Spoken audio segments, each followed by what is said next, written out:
The rain was falling hard that evening, turning the streets into rivers of reflection. Adil stood by the window, his hand gripping the curtain tightly as he watched the storm outside. Inside his heart, a bigger storm raged, one made of betrayal, disbelief, and 1,000 broken promises. The house that once echoed with laughter now felt like a stranger's home. He could hear the faint ticking of the wall clock, counting the seconds of a marriage that was already ending. 2 hours earlier, Adil had returned home early from a business trip. He had planned to surprise his wife, Sarah, with her favorite dinner and flowers. But instead, it was he who was surprised, in the most painful way possible. Through the half-open door of their bedroom, he had seen her, holding another man's hand, whispering words that once belonged to him. The sight had frozen him where he stood. The room seemed to spin, and every heartbeat screamed betrayal. Sarah didn't notice him at first. Her laughter had a softness that used to melt him, but now it burned his soul. When Adil finally stepped in, her face turned pale. The man with her hurriedly grabbed his jacket and left without a word, leaving her standing there, speechless and afraid. Adil said nothing. Words felt too small for what he had just seen. He simply walked out of the house, his heart breaking with each step into the pouring rain. Hours passed before Sarah gathered the courage to go after him. She found him by the park bench where they first met, soaked from head to toe. "Adil, please," she cried, her voice trembling. "It's not what it looked like." He turned to her slowly, his eyes tired and empty. "Then tell me," he said quietly, "what exactly was it?" She had no answer. Her silence told him everything he needed to know. He looked away, staring at the rain hitting the ground. "I gave you everything," he said, his voice breaking. "My trust, my love, my loyalty.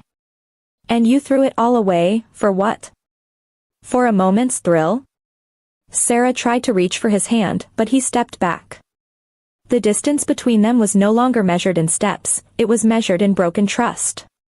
When they returned home, the house felt colder than before. Sarah followed him, crying softly, but Adil said nothing. He went into their room and began packing a small bag. "Where will you go?" she asked through tears. "Anywhere but here," he replied. "This house used to be my world. Now it's just walls and lies."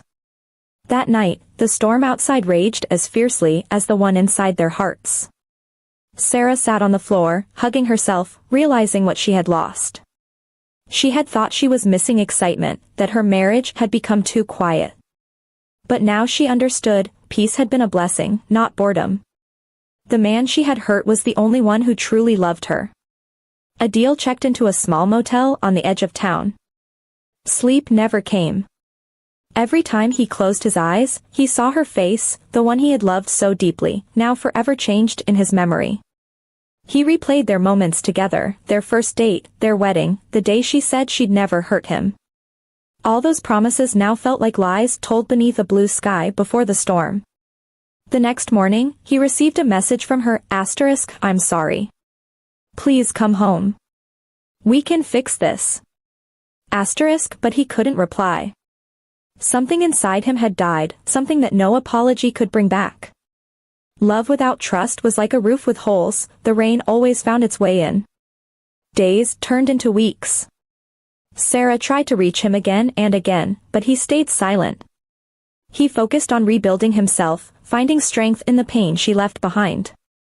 Friends told him to forgive her, but forgiveness felt too light for such a heavy wound. He didn't hate her, he just couldn't love her the same anymore. One afternoon, Sarah showed up at his workplace. She looked tired, older somehow. "Adil, please," she whispered. "I've lost everything. I only want your forgiveness." He looked at her, calm and steady. "I forgave you," he said softly. "But forgiveness doesn't mean returning to what's broken." Her tears fell, but he didn't reach to wipe them.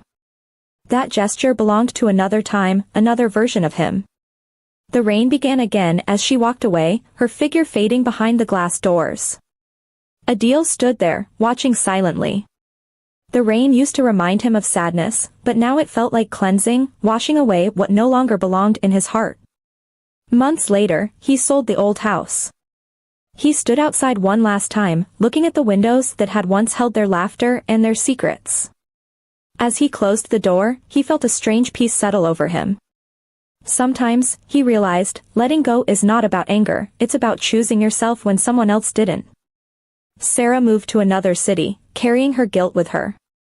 She often thought about that rainy night, the night she lost more than a husband.